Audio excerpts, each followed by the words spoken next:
그것을 보면 살리라 라는 제목으로 은혜를 받고자 합니다.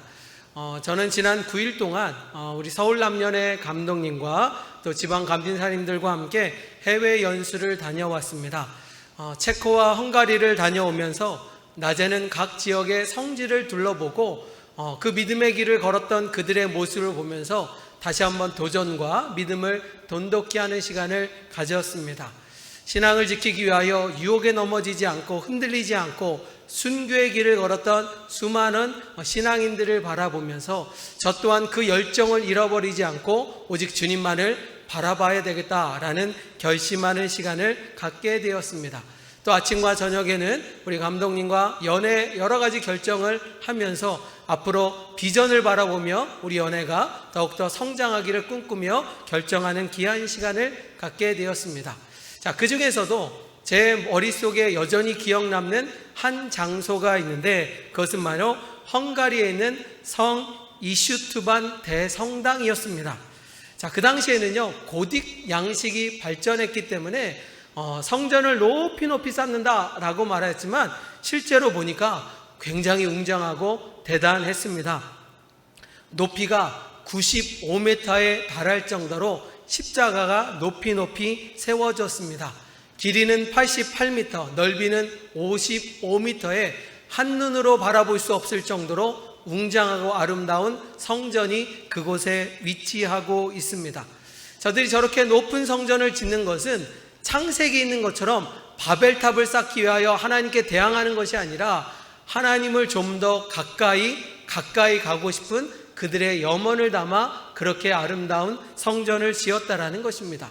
그것도요 최근에 지은 것이 아니라 200년 전 1851년부터 50년 동안 그 성전을 지었다고 생각하니 하나하나 그 아름다운 숨결을 담그며 하나님을 그리워하는 그들의 믿음을 바라볼 수 있습니다. 제가 몇 장 사진을 가져왔거든요. 제가 찍었던 사진 한번 보도록 하겠습니다.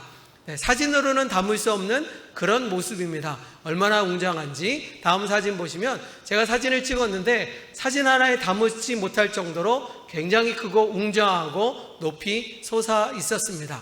내부는 더 대단합니다. 안에를 볼까요?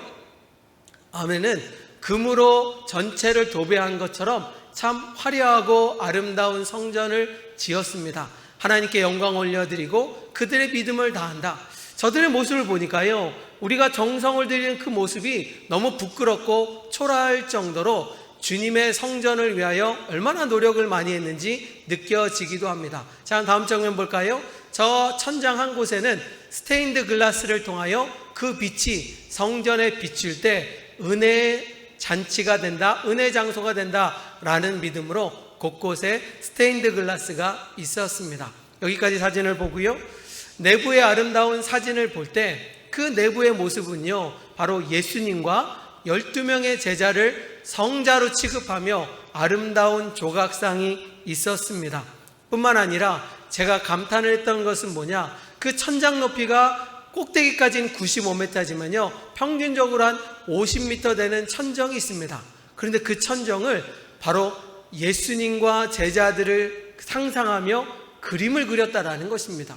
여러분 한번 생각해 볼까요? 우리는 5m, 10m만 올라가도 무서워서 바로바로 떨게 있는데 저 높은 50m까지 올라가서 또 천장을 하여 고개를 향하여 예수님을 상상하며 그리고 제자들을 상상하며 그리는 그들의 정성과 믿음은 보통 믿음이 아니고서는 그렇게 완성할 수 없지 않았을까라는 생각을 해보게 됩니다.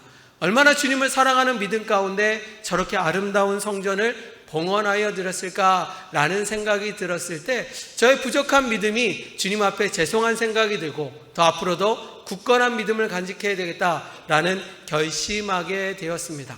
자, 그런 와중에 우리를 이끌어왔던 가이드 선생님이요 어느 한 지점에 앉으라고 얘기를 하시더라고요. 그리고 잠깐 기도하라고 하시는 그 시간 가운데 기도를 하는 중에 저 하늘로부터 저희들 향하여 불빛이 비쳤습니다.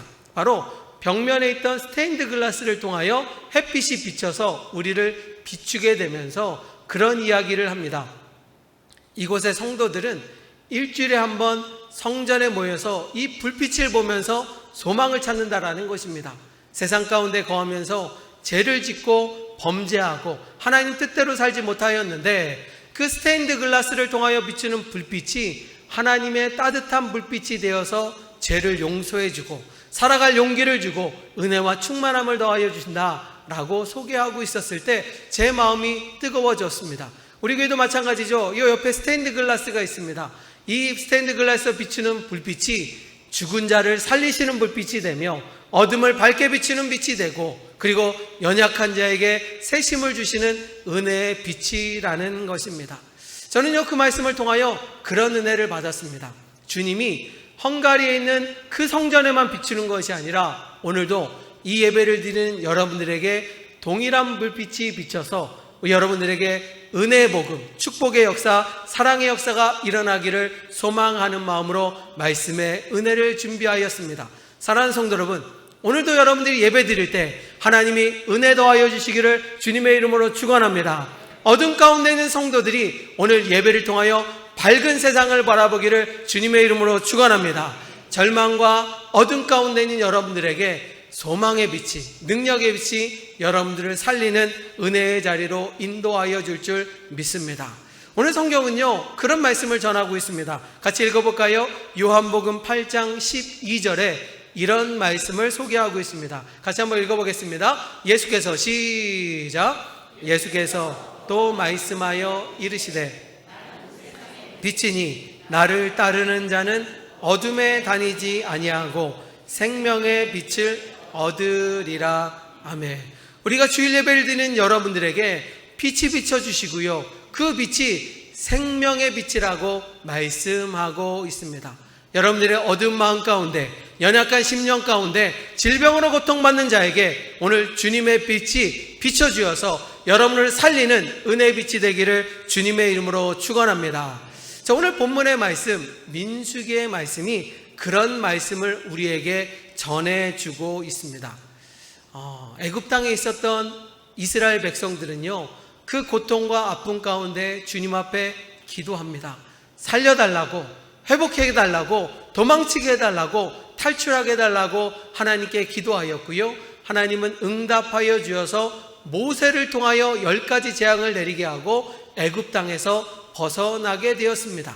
그런데 원래 하나님의 계획은요, 그들이 애굽 땅을 벗어나 적과 꿀이 흐르는 가나안 땅에 입성하는 것이 하나님의 뜻이었습니다. 그런데 문제는요, 그 하나님의 은혜를 사모하는 이스라엘 백성들이 정말로 마음 가운데 감사함이나 믿음이 있었던 것이 아니라 그 더위와 어두움 가운데 그들이 불평과 불만을 하게 되었고, 주님은 그들이 그런 마음으로 축복의 땅에 들어가 봤자 소용이 없다라고 판단하여서 40년 동안 광야에서 훈련을 받게 만드셨습니다. 그들이 광야에서 훈련받았던 것은 다른 것이 아니라 하나님을 하나님으로 인정하는 것뿐만 아니라 내 마음 가운데 불평과 원망이 벗어나 감사하는 마음을 주시고자 하는 하나님의 뜻이었다라는 것입니다.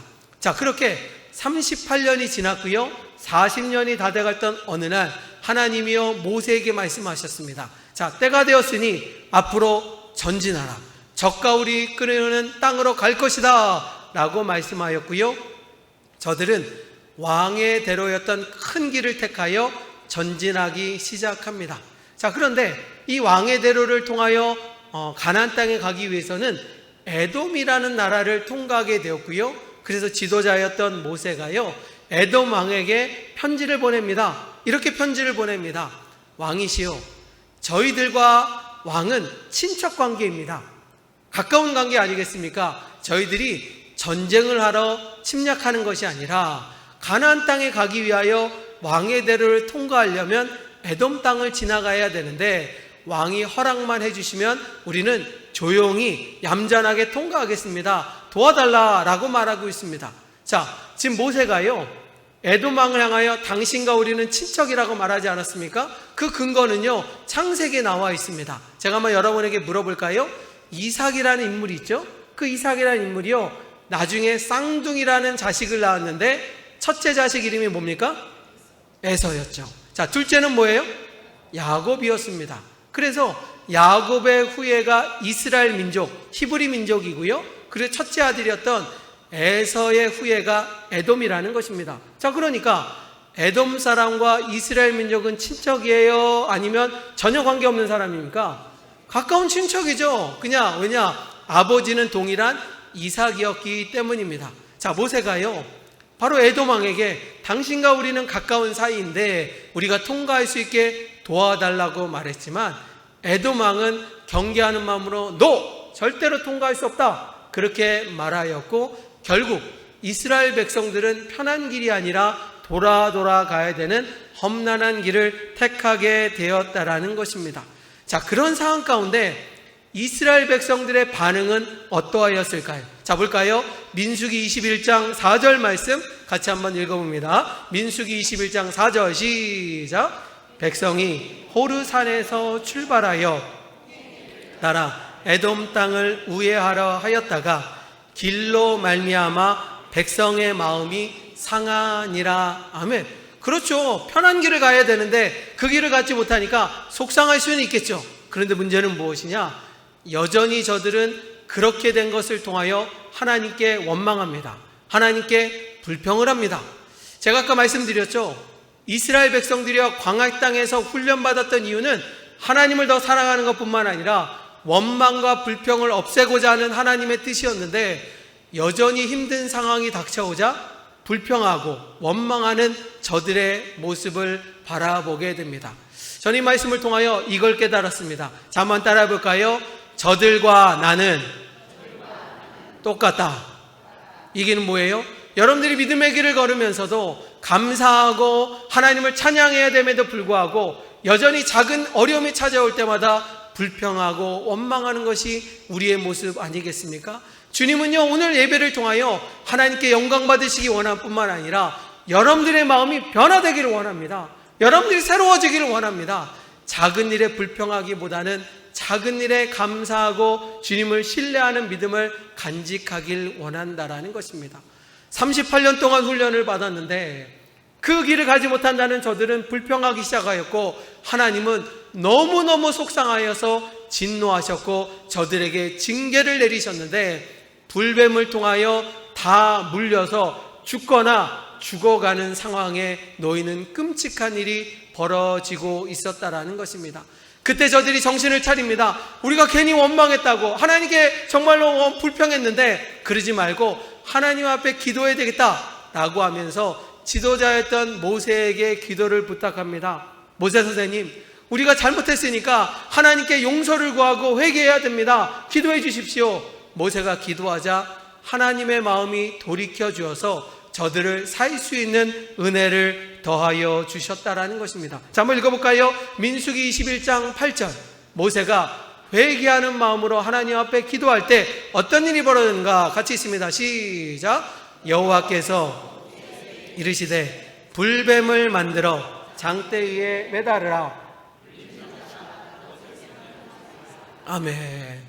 불뱀을 바라보는 자, 죽어가는 자가 살리라 라고 말씀하였습니다. 자, 이스라엘 땅의 불뱀은요, 한번 물리면요 그 고통이 어마어마하고요, 그 참아낼 수 없다라고 말합니다. 더 중요한 것은요, 그런 고통을 지나 살아나면 다행이지만 불뱀에 물리면요 그 고통 가운데 다 죽을 수밖에 없었다라는 것입니다. 다시 말하면 불뱀은 저주요, 생명을 죽이는 끔찍한 동물이었습니다. 그런데 주님이 다시 말씀합니다. 불뱀을 만들어라. 그리고 불뱀을 걸어서 그것을 바라보는 자는 다시 살아나리라 라고 말씀하여 줬습니다. 죽음의 상징물이 생명의 상징물로 변화되었고, 그 불뱀을 보았던 자가 살아나는 은혜가 오늘 성경 가운데 우리에게 전해주고 있습니다. 저는 이 말씀이 너무나 은혜가 되는 것 같아요. 죽음의 길이 아니라 생명의 길을 인도하신 주님. 그런데요, 우리에게는 지금 불뱀이 없잖아요. 여러분 주변에 지금 불뱀이 있습니까? 그걸 보고 살아날 수 있습니까? 그런데 주님은요, 구약시대의 불뱀을 우리에게 십자가의 은혜로 바꿔주셨다라는 것입니다. 여러분 한번 우리 교회에 있는 십자가를 바라봅시다. 여러분 십자가를 바라보며 어떤 마음이 드십니까? 바로 이 십자가는요, 우리에게는 은혜요, 축복이요, 소망이라고 바라볼 수 있습니다. 자, 그런데 원래 2000년 전에 십자가는요, 우리의 뜻과는 전혀 다른 뜻이었습니다. 자, 로마가 전 세계를 호령하면서 이 황제는요, 왕권을 유지하기 위하여 그들에게 대항하는 자, 반항하는 자를 그냥 두지 않았습니다. 잔혹하게 죽였습니다. 그래서 로마 시대에는요, 무서운 형벌 3가지가 있었는데 첫 번째는 교수형이었습니다. 이 교수형은 바로 목을 칼로 쳐서 죽이는 그런 끔찍한 사형이었습니다. 두 번째는요, 화형이었습니다. 화형은 뭐냐? 산 사람을 그 무시무시한 불구덩이에 던져서 그냥 죽이는 그런 끔찍한 방법이었습니다. 얼마나 끔찍합니까? 얼마나 무섭습니까? 그런데요, 이 교수형과 화형보다도 더 무섭고 잔인했던 것이 십자가 처형이었습니다. 제가 전에도 설명드린 적 있죠? 십자가 처형은요, 일주일 동안 고통 가운데 말라 죽이는 겁니다. 그 땡볕 가운데 옷을 다 벗겨서 창피한 뿐만 아니라 서서히 죽어가도록, 고통스럽게 죽어가도록 하는 끔찍한 형벌이었고요, 손과 발목에 대못을 박으니 얼마나 끔찍하고 고통스럽겠습니까? 그래서요, 큰 범죄를 저질렀던 자는요, 화형이나 교수형을 원했지 십자가형은 절대로 원하지 않았다라는 것입니다. 그래서 그 당시 십자가는요, 저주의 상징이었습니다. 그 당시에 십자가는요, 죽음의 상징이었고요, 고통의 상징이었습니다. 그런데 예수님께서 십자가에 달려 돌아가시고 부활하시면서 그 죽음의 십자가가 바뀌었다라는 것입니다. 죽음의 십자가가 소망의 십자가가 되었고요, 어둠의 십자가가 생명의 십자가가 되었다는 사실을 기억하는 믿음의 성도가 되기를 소망합니다. 그래도 믿음의 사람들은요, 십자가를 바라봐야 됩니다. 십자가를 바라보면서 하나님, 나에게도 생명을 더하여 주옵소서, 그런 마음으로 십자가, 다시 한번 고개를 들고 눈을 뜨고 우리 한번 십자가를 바라볼까요? 이 십자가를 바라보며 주님, 나에게도 생명을 더하여 주옵소서, 나에게도 은혜를 더하여 주시고 나의 연약한 가운데 치유해 달라는 마음으로 십자가를 바라볼 때 이 십자가가 능력이 될 줄 분명히 믿습니다. 우리 그런 마음으로 십자가를 바라보며 만왕의 왕 내 주께서 찬양하면서 십자가의 능력을 사모합시다. 찬양하겠습니다.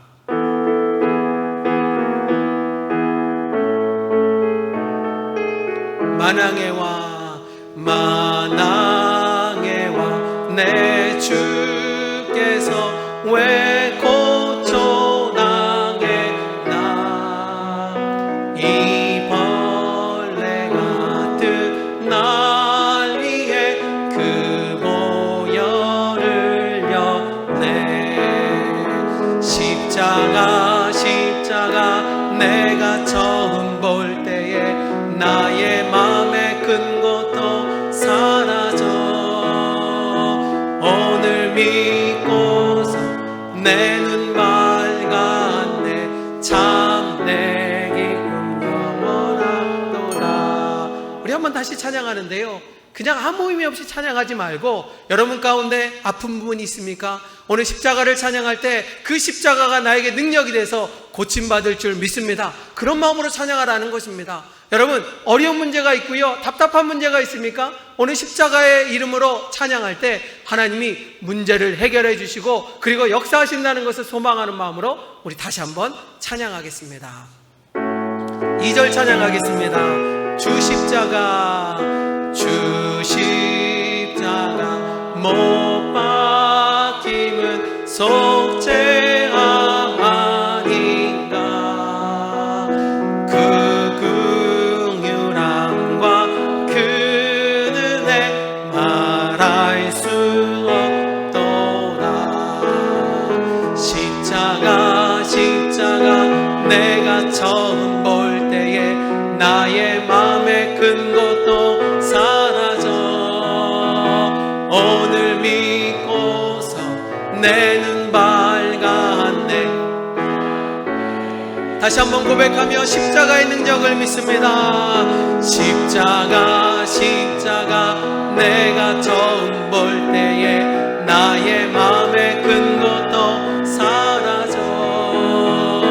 오늘 믿고서 내 눈 밝았네. 참 내 기쁨 영원하도다. 지금 울려서요, 죽어가는 사람들에게 모세가 외칩니다.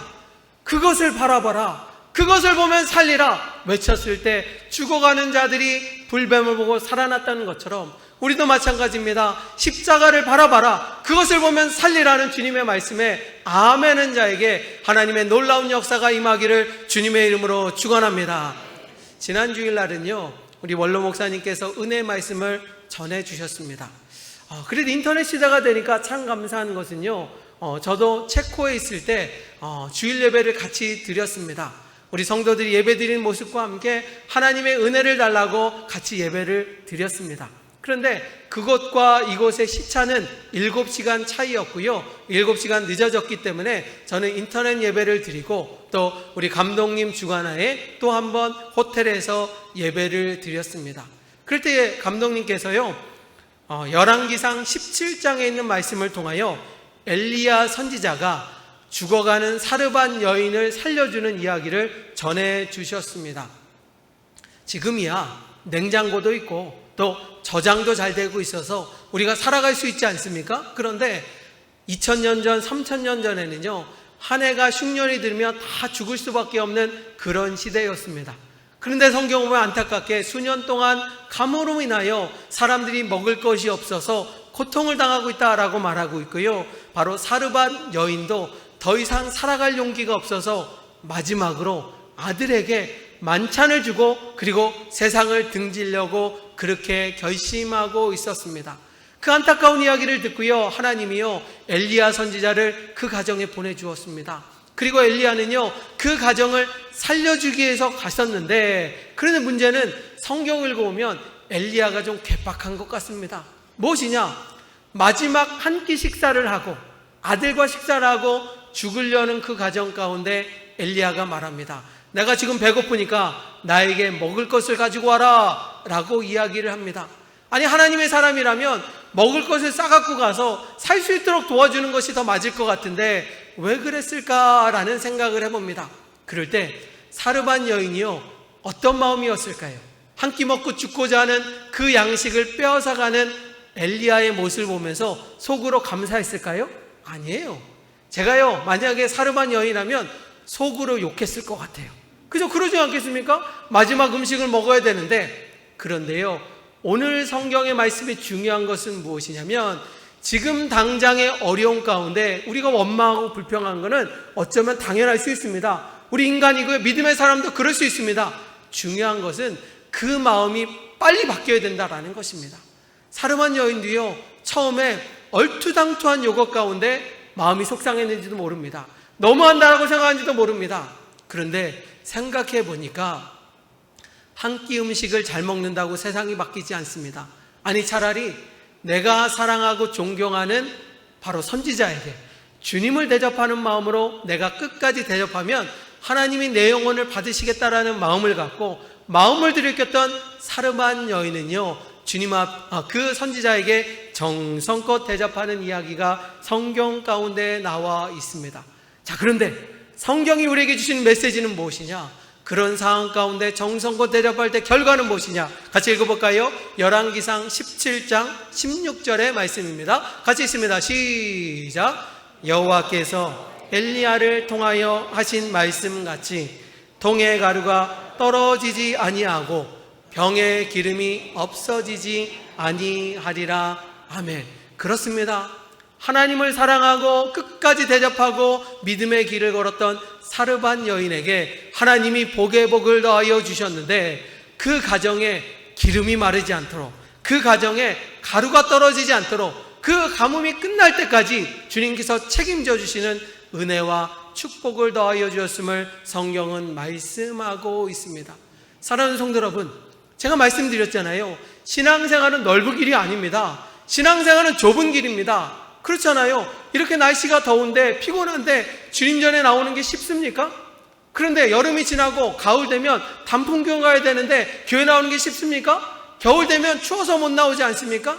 우리에게는요 신앙생활할 때 방해하고 유혹하는 수만 가지 이유가 있습니다. 그럼에도 불구하고 그걸 박차고 나오는 게 신앙이라는 것입니다. 그렇기 때문에 신앙생활은 넓은 길이 아니라 좁은 길이지만 그 길이 생명의 길이기에 우리는 오늘도 주님을 만나고 은혜를 받으러 이 자리에 나온다라는 것입니다. 제가 이번에 감리사 연수를 갈 때 우리 많은 분들이 저희 사무실에 찾아오셔서 선물도 주셨고 봉투도 주셨습니다. 이번에 갈 때 우리 감독님하고 또 할 때 식사도 한번 대접하시고 차도 대접할 수 있을 거라면 우리 목사님 또 그렇게 할 수 있도록 많은 분들이 섬겨주셔서 얼마나 감사한지 모르겠습니다. 그런데 어떤 큰일 때마다 늘 이렇게 감사함을 표현하는 분도 계시지만 이번에는 어떤 권사님이 갑자기 사무실에 찾아오셨습니다. 그러면서 이렇게 이야기합니다.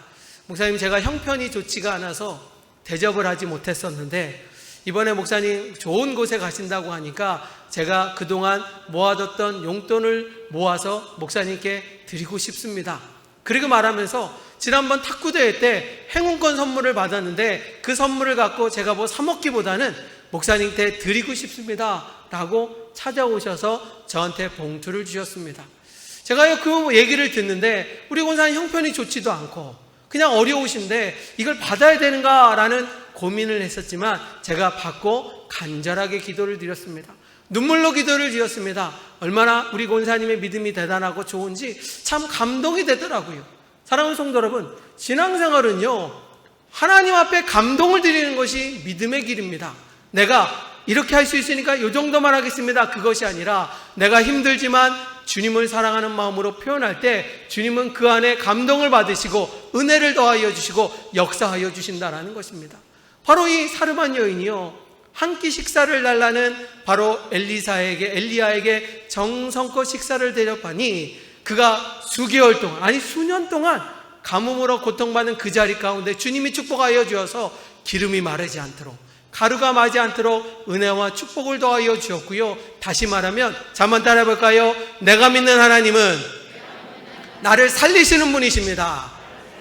우리 주님은 여러분을 빼앗고요 고통받게 하고 힘들게 하는 분이 아니라 여러분들을 축복의 길로 인도하시는 분인데, 그런데 우리 주님은 때때로 우리에게 믿음을 요구할 때가 있을 때, 여러분 그럴 때마다 거부하고 불평하는 것이 아니라 감사하는 마음으로 나갈 때 복에 복을 받는다는 사실을 기억하는 믿음의 성도가 되기를 주님의 이름으로 축원합니다. 자, 그렇게 이 말씀을 가지고 우리 감독님이 전하시면서 또 한 가지 이런 예화를 들었습니다. 몇 달 전에 토요일날 저녁 설교를 마치고 아들과 함께 차를 마셨다고 합니다. 근데 감독님 아들이 30대 정도 됐습니다. 그러면서 이 감독님은 뭐라고 말하느냐, 요즘 뉴스를 보면 매일 AI인데 AI가 도대체 뭐냐라고 물었더니요 그 아들이 이렇게 했다라는 것입니다. 아버지, 내일 주일날 설교 본문이 뭔지 알려달라는 것입니다. 그래서 설교 본문을 딱 알려주니까요 그 아들이요 핸드폰을 꺼내갖고 AI에게 묻습니다. 본문 몇 장 몇 절 몇 절에 대하여 설교 30분 할 수 있도록 만들어줘 라고 했더니까요 따다다다닥 나오더니 13초 만에 30분 분량의 설교가 완성됐다라는 것입니다. 너무 신기하잖아요. 그래갖고요 그 감독님이요 그 내용을 쭉 읽어보는데 깜짝 놀랐다라는 것입니다. 자신은 주일날 설교를 위하여 일주일 동안 열심히 준비하고 노력해서 설교를 준비했는데 13초 만에 나왔던 AI 설교는 감독님 설교랑 거의 비슷했다라는 것입니다. 감독에게 60%가 똑같이, 왜? 본문 내용은 비슷하다 보니까 그런 예화 빼놓고는 나머지가 다 비슷하다는 것으로 깜짝 놀랐다라는 것입니다. 그러면서 감독님이요 정말 앞으로 목회자가 힘들 것 같다고, 그리고 허탈하다라고 그런 마음으로 고백을 하는데, 그러면서 그 말씀, 그 상황을 보고 기도하는데 하나님이 위로해 주셨다라는 것입니다. 뭐라고 위로해 주셨는가 라고 말하면 예배는요 영적인 예배지 그냥 화려한 예배가 아니라는 것입니다. 여러분들이 주일날 와서 예배드리는 여러분들의 모습은요 하나님이 여러분들의 정성을 보시고 은혜를 받는 것이지, 여러분들이 아름다워서요, 여러분들이 완벽하여서요, 뭔가 화려하여서 하나님이 기뻐하시는 것이 아니라 예배를 정성껏 드릴 때 주님이 그 예배를 기뻐하신다라는 것입니다. 여러분, 오늘도요 우리가 예배를 드리는 데 있지만요 이단자들도 예배를 드립니다. 오늘도요 말씀을 제가 전하지만요 사금 목사도 설교를 합니다. 그런데 중요한 건 뭡니까? AI가요 더 멋진 설교를 할 수 있습니다. 그런데 주님이 기뻐하시는 예배는 그런 예배일까요? 주님이 기뻐하시는 예배는 무엇이냐? 내가 좀 부족하지만, 내가 좀 연약하지만, 그러나 주님을 사랑하는 마음으로 앉아있는 여러분들이, 설교가 부족하지만, 조금 연약하지만, 다른 사람보다 못할지라도 주님을 사랑하는 마음으로 설교하고 말씀을 전하고 앉아서 예배드리는 여러분들의 예배를 기뻐하신다는 것입니다. 왜냐하면 우리가 믿고 있는 하나님은 기계가 아니기 때문입니다. 우리가 믿는 하나님 아버지는 살아 역사하여 주시고 우리 가운데 함께하여 주시며 우리의 정성스러운 예배를 기뻐하시는 주님이라는 사실을 기억하는 믿음의 성도가 되기를 주님의 이름으로 축원합니다. 그래서 믿음의 사람들은요, 오늘도 마음을 다해야 되는 거예요. 주님을 사랑하는 마음으로 정성껏 예배를 드려야 되는 겁니다. 내가 정말로 젊은 미스코리아에 비하면 육신적으로 모습으로는 별 볼 일 없어요. 그런데 주님은요, 그 겉모습을 바라보는 것이 아니라 내 마음 안에는 영적인 마음, 따뜻한 마음으로 예배드리는 여러분들의 예배를 기뻐한다는 사실을 기억하는 믿음의 성도가 되기를 주님의 이름으로 축원합니다. 그런데 그 주님이요, 오늘 여러분들에게 은혜를 베풀어 주었습니다. 고통스럽고 죽음의 이 상징이었던 불뱀이 변화되어서 사람을 살리고 회복의 역사를 주었던 것처럼 우리 호산나 교회는 아름다운 십자가가 있습니다. 그 십자가를 바라보는 자는 절망이 변하여 소망이 되기를 주님의 이름으로 축원합니다. 십자가를 바라보는 자는 질병 가운데 고통이 아니라 하나님이 고쳐주시고 승리케 하시는 아름다운 역사가 임하기를 주님의 이름으로 축원합니다. 이럴 때 아멘 해야지. 여태까지 딴 생각해서도 이럴 때 아멘 해야지. 자, 눈 뜨고 정신 차리고 마지막이라도 아멘 합시다. 십자가를 바라보는 자에게 하나님의 놀라운 역사가 임하기를 주님의 이름으로 축원합니다. 십자가를 바라보는 자에게 치유함을 통하여 회복의 역사가 일어나길 주님의 이름으로 축원합니다. 십자가를 바라보는 자에게 장수의 복이 임하기를 주님의 이름으로 축원합니다. 바로 그 십자가는요, 저주의 상징이었지만 예수님을 통하여 변화시켜 주었다라는 것입니다. 여러분들을 축복하시기 위하여 아름다운 십자가로 바뀌었다라는 사실을 기억하시면서 오늘 말씀의 제목을 기억하시기 바랍니다. 그것을 보면 살리라. 십자가를 보면 살리라. 그 말씀을 기억하시면서 한중한 승리하는 호산나 모든 성도가 되기를 주님의 이름으로 축원합니다.